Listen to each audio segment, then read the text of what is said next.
Alright guys, I studied the 1905 former city style electro stuff, and I'm going to be showing you the formula. I'm going to be using a template from my sample pack best electro kits ever. The link's at the top of the description. You should definitely check that out. It's got a bunch of these project files and samples, loops, and MIDI for this style of electro. It'll get you going today. Once again, links at the top of the description, and let's get going. So, first piece for the formula is going to be the drums.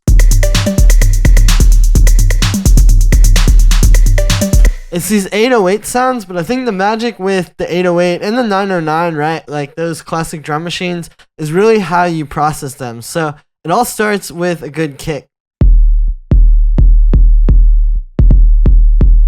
Now, this one you can see there's a bit of processing on the group. I think the most important processing with this 808 kick, though, is going to be pitching it so it's in key. If I put this up a few octaves and I play it with the pad, check it out.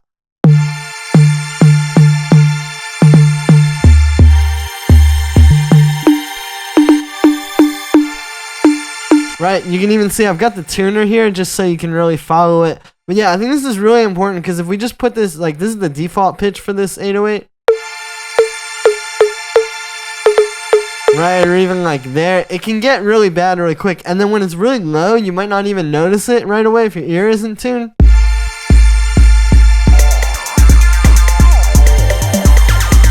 But it's way worse versus if you get that in tune like this. You hear the whole foundation for the record really works. So I think that's really important, especially when it's these long 808s like this, and that's kind of your whole bass line. Now, there's another piece to the bass line with this tom. And same deal, you can see I tuned that one as well. Again, it's really important to get these low, like they don't seem like it's so important because they're percussion, but it is important to get them in tune or else it's not going to work. This one's doing a lot more dancing around.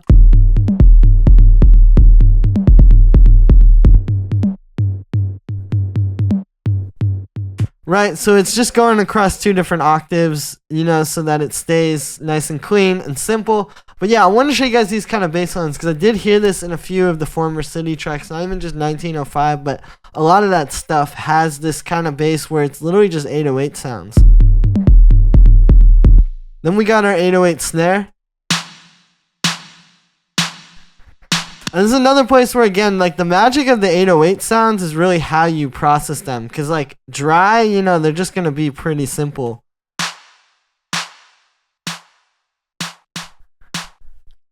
So this one, what I've got is it's layering, right? We got the snare.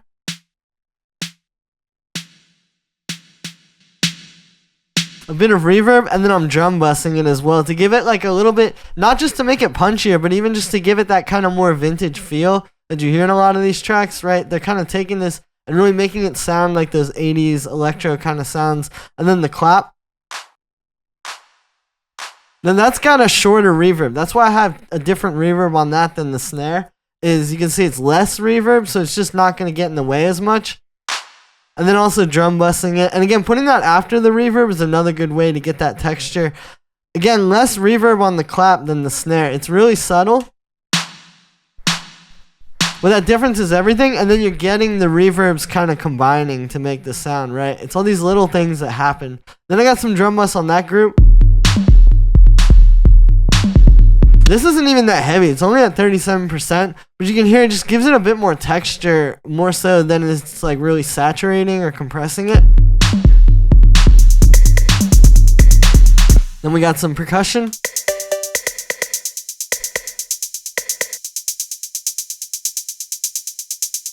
.808 hi-hat. You can see I played with the velocity as well, so it's kind of got some rhythm there, which is going to groove really well against that kick and the bass line. Right, see, it seems simple, all this stuff that's happening with the 808 sounds, but there's actually a lot of little stuff in there in the formula. I got a bit of reverb on that as well and some drum bus. Again, just to give it that, like, old school kind of sound.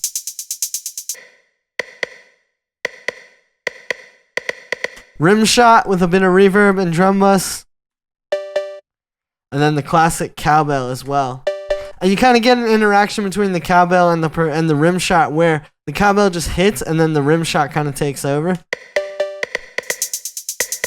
little bit of drum bus on that group as well. This damp knob can really help you get the more vintage kind of sound. Right, just using that again to just kind of like make it a little bit more old school. Like this really sounds like it's on one of those old tapes or something like that. Then we got this little zap.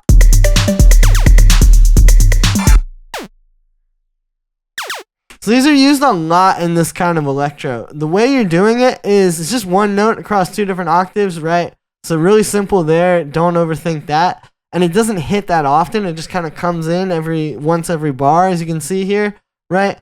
This is made with operator. It's a very simple sound to make. It's just basically a saw wave. The important thing is you want to take the volume envelope before you do any pitch stuff. Because see, if I make that, right, it's a bit longer. It almost sounds like more of like a bass music, like dubstep sound at that point. But if you make this just a really short, plucky volume envelope, that gives you more of that like vintage kind of zap sound. And then it's just a pitch envelope. Pretty simple. But I think the key is making sure you bring down that sustain, because by default, see, it's like that, and you don't really get the deep, like going down kind of old school sci-fi sort of sound. Otherwise, you know, it's not quite that same like real proper zap. A little bit of drum bus, which is also good on these kind of sounds that you want to be more percussive too, because it kind of makes it sound more percussive and more like a drum, right?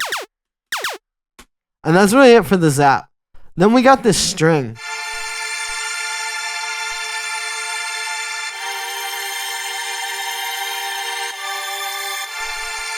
So it's really based around this one chord here. You can see we have an A minor, which is defined by having that just root and third there. And then we're kind of changing some of the notes down here.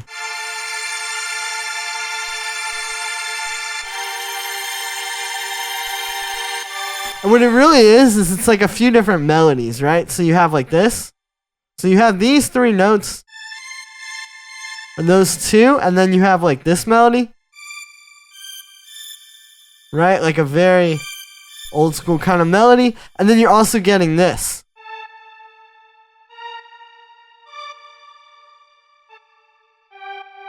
Right? So it's like subtle stuff, even this.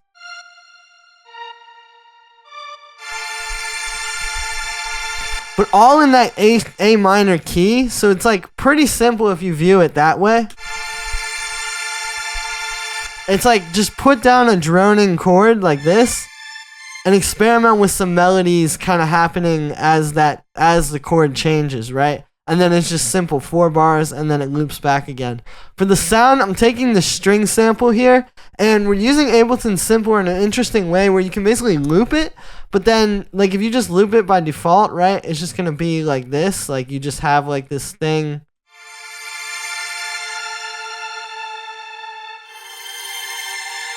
Right, or even... Right, you can hear it restarting, and it doesn't sound that natural. So instead, what you do is you use the fade here, and then in order to do that, see, by default, if you just turn the fade up, nothing happens. You have to use the start and the length, and then it'll start to bring in the loop.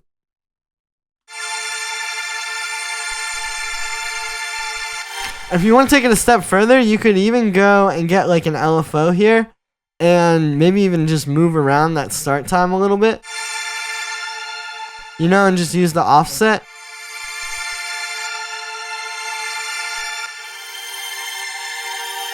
Right, but it's kind of just playing with the sample. And the thing about using this also is that you get, again, we're going back to like how to get that more vintage, old school kind of sound. Well, they were using these old keyboards like the Korg M1 and stuff like that. Even though I know 1905 and all this is a current thing, but this is the sound they're trying to emulate. So it's getting that kind of emulation inside of the DAW, right? Where, you know, it would just be one sample being repeated to create the pad.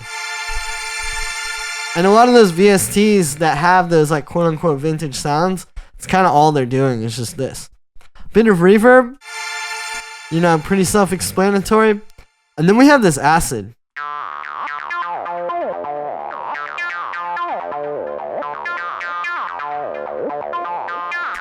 Right, so what we're doing here is this is kind of going around, it provides like a nice balance to the chords, where again the chords were very focused around that A minor chord, and then this is honestly playing like some D minor stuff, but because it's all in the same key, it works really well. Another thing is it's only 2 notes that you're seeing here, it's just D and F, so those are still in that A minor key.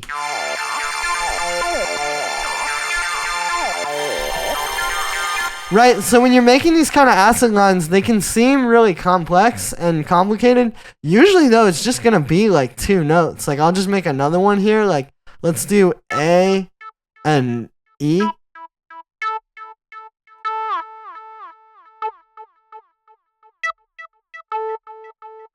Right, and we're just using different octaves.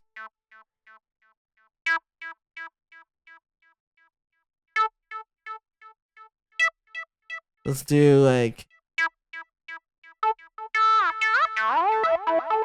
right, you know, or maybe if we want it to be a little bit more minor sounding, we could do C. Right, so that's the thing, it can seem really complex because of all that's going on, but it's usually just like 2 notes. And then just a really good rhythm that like, now, really the secret to that is like having glides, right? Like those notes overlap, and then inside of the synth, I'll show you how that works, but like, then these don't. So it's a bit more percussive when it's not gliding. Right, and that's where a lot of that groove is coming from, the fact that you have somewhere it's like, and then somewhere it's just very sharp. Right, like if we make this all legato, it definitely has a different vibe to it, but it's the 303 sound is like that. Some notes have the glide and some don't. Now the sound on this one is honestly pretty simple. There's just a little bit of stuff going on. I'm going to turn off the effects.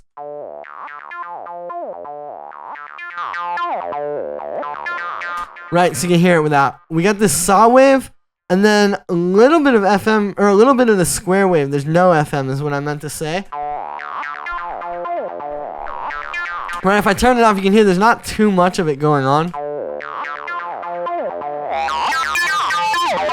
Right, you can turn it up more if you want.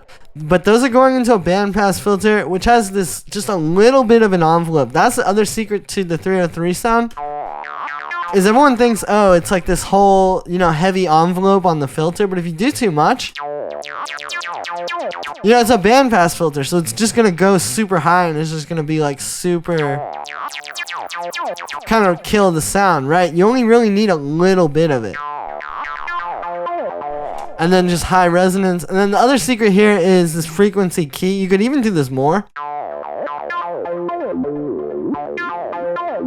So you hear how there's like a lot of, when I turn it up, there's a lot of variation between the notes. Like you get very different sounds. It's because this is basically telling it if the note is lower on the keyboard to close the filter more, and then if the note is higher on the keyboard, open it more.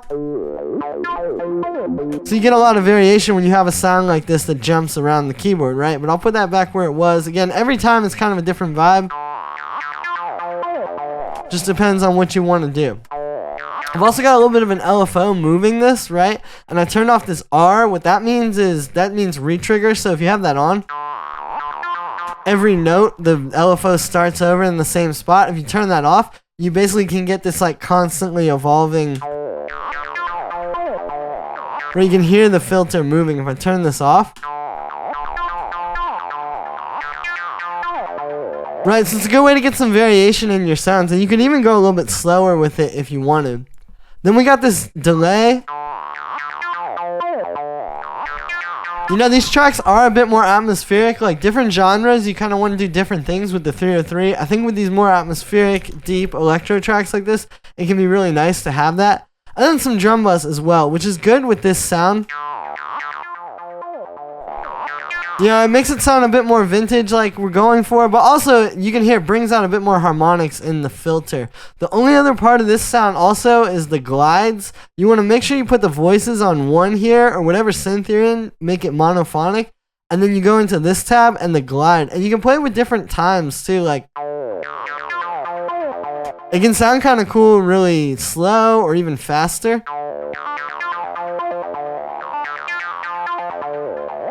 Right, that really depends on what your MIDI is doing and how you want those to dance together. And yeah. So that is the secret formula of this style of electro. Thank you very much for watching, everybody. Make sure to like this video as well as subscribe if you haven't already so you can come back for more. Like I said, you can get this project file and all the samples, MIDI presets, all the loops from it as well in my Best Electro Kids Ever sample pack. It's got 5 of these with all the MIDI and everything. It's even got some bonus effects and drum loops and some 303 lines to get you going so you can build a track like this. I just wanted to put together like a really solid library so everybody can make their own tracks like this and kind of democratize it a bit. Links at the top of the description. Thanks for the support, guys, and I'll see you tomorrow with another video.